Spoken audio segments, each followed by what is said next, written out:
2022년 11월 22일 화요일 하나님께서 우리에게 주시는 말씀은 다니엘서 10장 10절에서 21절의 말씀입니다. 오늘 본문은 환상 가운데 천사장 가브리엘이 다니엘에게 하는 말들을 기록한 본문입니다. 계시의 말씀을 듣고 지친 다니엘에게 천사장 가브리엘이 나타납니다. 그리고 그에게 손을 내밀며 그를 일으켜 세워줍니다. 어제 나눈 바와 같이 지금 하나님께서는 다니엘에게 천사장 가브리엘을 보내어 일하게 하시며 우리에게는 이 상황을 통하여 하나님의 공의 앞에서 그리스도의 사역을 보이십니다. 예수 그리스도의 사역이 하나님의 공의 앞에서 그 심판자 앞에서 우리를 건져주시며 위로하여 주시는 유일한 분이라는 것을 알려주시기 위함이죠. 11절을 보세요. 그가 내게 말하였다. 하나님께 큰 사랑을 받은 사람 다니엘아, 이제 내가 네게 하는 말을 주의해서 들으라. 너는 일어서라. 지금 나를 네게로 보내셔서 이렇게 왔다. 그가 내게 이 말을 할 때에 나는 일어섰으나 여전히 떨렸다. 다니엘을 두고 하나님께 큰 사랑을 받은 사람이라 라고 말하고 있습니다. 이 말은 정확하게 요한 3서의 말씀을 생각하게 하죠. 요한 3서 1장 2절입니다. 사랑하는 이여, 나는 그대의 영혼이 평안함과 같이 그대의 모든 일이 잘되고 그대가 건강하기를 빕니다. 하나님께 사랑을 받은 자여, 요한 3서 1장 2절에 기록된 사랑하는 이여라는 말은 하나님께 사랑을 받은 자여라는 말입니다. 그대의 영혼이 평안함과 같이 그대에게 모든 일이 잘되고 건강하기를 빕니다. 이 축복의 말씀을 한번 생각해 봅시다. 성도에게 있어서 영혼의 평안함은 이미 있는 것입니다. 하나님께 사랑을 받은 자, 그 사람이 하나님의 사랑을 받은 자라면 하나님의 평안함이 있다라는 것이죠. 그래서 그 견고하고 단단한 영혼의 평안함이 그 사람의 모든 삶의 기준이 됩니다. 모든 일이 그 영혼의 평안함에 따라 잘 될 것이며 육신의 건강도 그 영혼의 평안함에 따라 강건할 것입니다. 비록 중간중간에 어려움과 고난이 있을 테지만 그 영혼의 평안함이 마지막 날 영원히 지속되는 것과 같이 구원으로 인도되는 모든 삶의 여정이 그 길을 따라 잘 가게 될 것이며, 또한 마지막 날 혹 그가 죽었다면 부활할 육신의 강건 역시 그 영혼의 평안함에 따라 영원할 것입니다. 다니엘은 이러한 영혼의 평안함을 약속받은 하나님의 사랑을 받은 사람입니다. 그래서 천사장 가브리엘은 영혼의 평안함을 영원히 누릴 그에게 말하죠. 하나님께서 나를 보내신 이유는 하나님의 말씀을 너에게 전하기 위함이라 라고 말입니다. 그의 존재의 목적을 명확하게 드러내고 있는 것입니다. 하나님께서 하시는 말씀을 내가 전할 테니 주의 깊게 잘 들어보라 라는 것이죠. 이때만 해도 다니엘은 사람인 탓에 계속 말씀의 권위에 버거워하고 있었습니다. 12절 보세요. 그가 내게 말하였다. 다니엘아, 두려워하지 말아라. 네가 이 일을 깨달으려고 하나님 앞에서 스스로 겸손하여지기로 결심한 그날 첫날부터 하나님은 내가 간구하는 말을 들으셨다. 내가 간구하는 말에 응답하려고 내가 왔다. 다니엘의 약하고 지친 모습의 본질을 보여주십니다. 단순히 다니엘이 지쳐있다, 권위에 버거워하고 있다라는 차원을 넘어 오늘 본문에서는 그 약하고 지친 모습의 본질을 명확하게 규명하여 주고 계시죠. 다니엘은 말씀의 권위와 위험에 여느 사람들과 마찬가지로 두려워하고 지쳐 있었습니다. 그러나 그러한 다니엘의 상태는 성도의 모습이라는 것을 보여주십니다. 그러니까 여느 사람들과 같이 하나님의 권위를 두려워하지만 그럼에도 그 자리를 지켜내며 그 말씀이 자신이 쓰러질 때까지 받아낸다라는 것은 다니엘은 자신의 연약함, 전적인 타락, 그리고 죄인됨의 고백이 있는 사람이라는 것입니다. 그에게 그 스스로에게 어떤 능력이나 어떤 영험한 것이 있어서 그 자리를 지켜낼 수 있는 것이 아닙니다.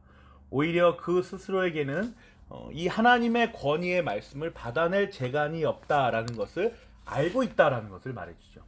그래서 그 자리에 그대로 뻗어서 하나님 나를 건져주옵소서, 하나님이 살리시지 아니하시면 나는 도무지 혼자서는 일어날 수 없는 존재입니다. 이 고백을 지금 다니엘은 하고 있는 것입니다. 이어서 천사장 가브리엘은 영적 전투의 현장을 보여줍니다. 그가 알아들을 수 있다는 판단이 선 것이라고 볼 수 있죠. 이제 다니엘이 알아들을 수 있다고 판단한 천사장 가브리엘은 그 영적 전투의 현장을 이제 보여줍니다. 페르시아 왕국의 천사장, 그 악의 세력에 수종드는 자가 있음을 보여줍니다. 천사는 곧 영의 존재는 선에만 있는 것이 아닙니다. 악의 세력에도 천사는 존재합니다. 천사는 어떤 존재입니까? 먼저 우리 하나님의 천사는 하나님의 말씀을 전달하는 자로서 메신저의 역할을 합니다. 또한 천사는 오늘 말씀처럼 영적 전투에 참전하는 용사이기도 합니다. 그러나 천사 역시 피조물입니다. 영적인 피조물이죠. 우리가 니케아 신경으로 고백하기로는 보이는 것이나 보이지 않는 모든 것을 창조하신 하나님을 말하지 않습니까? 보이지 않는 모든 것에 속하는 존재가 바로 이 천사의 존재입니다. 피조물인 까닭에 천사는 유한하며 제한적인 존재인 거죠. 그래서 천사는 하나님과는 다르게, 창조주와는 다르게 우리와 함께 똑같이 동일하게 전투해야 합니다. 전투를 벌이는 그 현장에 나아가는 것이죠. 그래서 승리하기도 하지만 패배하기도 합니다. 13절에 기록된 페르시아 왕국의 천사장이 20하루 동안 내 앞을 막았다는 것은 그 전투가 만만하지 않음을 보여주죠. 또 21절에 미가의 천사장 미가의 외에는 아무도 나를 도와서 그들을 대적할 리가 없다라는 말씀은 또 역시 그 싸움들이 이 전투가 녹록치 않음을 우리에게 보여줍니다. 힘겨운 싸움을 하고 있는 것이죠. 하나님이 하시는 그 심판과 그 승리의 선포는, 그 실행은 전혀 다른 것입니다. 오늘 본문 이러한 천사의 모습을 잘 드러내고 있습니다. 이어지는 다니엘과 천사장 가브리엘의 대화를 한번 보세요. 14절과 18절 보세요. 이제 내가 마지막 때에 내 백성에게 일어날 일을 깨닫게 해주려고 왔다. 이 환상은 앞으로 일어난 일을 보여주는 것이다. 18절 보세요. 사람처럼 생긴 이가 나를 다시 어루만지시며 나를 강하게 하였다. 그리고 이제 15, 16, 17을 보세요. 그가 내게 이런 말 할 때 나는 얼굴에 땅을 대고 벙어리처럼 엎드려 있었다. 그런데 갑자기 사람처럼 생긴 이가 나의 입술을 어루만졌다. 내가 입을 열어서 내 앞에 서 있는 이에게 말하였다. 하나님, 제가 환상을 보고 충격을 받고 맥이 모두 빠져버렸습니다. 이제 힘이 다 빠져버리고 숨도 막힐 지경인데 천사님의 종인 제가 어떻게 감히 하나님 천사님께 말씀을 드리겠습니까? 말씀을 전하고 또 힘이 빠지고 회복시켜 주시고, 또 말씀을 전하고 또 힘이 빠지고 회복시켜 주시고, 이걸 계속적으로 반복적으로 보여주고 있죠. 지금 계속해서 환상 가운데 이 지치고 말씀을 전하고 지치고 다시 회복시켜 일으켜 주시는 이 사역을 우리에게 계속 보여주십니다. 이 반복적인 말씀의 사역 앞에서 19절에 이르면 다니엘이 이제서야 기운을 차리는 것을 우리가 볼 수 있어요. 19절 보세요. 그리고 그가 말하였다. 하나님이 사랑하는 사람아, 두려워하지 말아라. 평안하여라. 강건하고 강건하여라. 그가 내게 하는 말을 들을 때에 내게 힘이 솟았다. 내가 말하였다. 천사님이 나를 강하게 해주셨으니 이제 내게 하실 말씀을 해주시기 바랍니다. 그리고 20절과 21절에서 천사장 가브리엘은 진리의 책에 대한 기록을, 그 말씀을, 그 계시를 보여주려고 한다라고 말하면서 오늘 본문은 이제 끝이 나죠. 20절과 21절 보세요. 그가 말하였다. 너는 내가 왜 내게 왔는지 아느냐? 나는 이제 돌아가서 페르시아의 천사장과 싸워야 한다. 내가 나간 다음에 그리스의 천사장이 올 것이다. 나는 진리의 책에 기록된 것을 내게 알려주려고 한다. 너희의 천사장 미가엘 외에는 아무도 나를 도와서 그들을 대적할 리가 없다. 사랑하는 고향제일교회 성도 여러분, 오늘 본문은 오늘날 우리에게 어떠한 교훈을 전달하여 줍니까? 흔히 잘 모르시는 분들이 우리 정통 기독교 보수 개혁신학에 대해서 오해하시는 것이 있어요. 우리는 너무 지식적으로만, 지적으로만 신앙생활을 유지하여서 영적인 세계를 잘 모른다는 것이죠. 영적인 세계를 알아야 좀 더 풍성하고 따뜻하고 은혜가 넘치는 것인데, 그걸 모르니 신앙생활 자체가 굉장히 건조하고 딱딱하다는 거예요. 참 오해고 편견이고 잘못된 생각입니다. 우리도 당연히 영적인 세계를 믿습니다. 영적인 기적을 믿어요.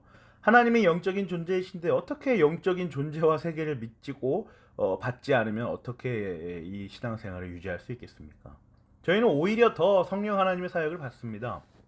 말씀으로 일하시고 말씀 가운데 보이시는 모든 기적들을 아주 겸허히 받아내지요. 그것을 귀하게 여기고 자신만의 것으로 간직합니다. 전인격적으로 우리와 관계하시는 성령 하나님께서 자신에게 하신 그 고유한 사역으로 믿고 받는 것이죠.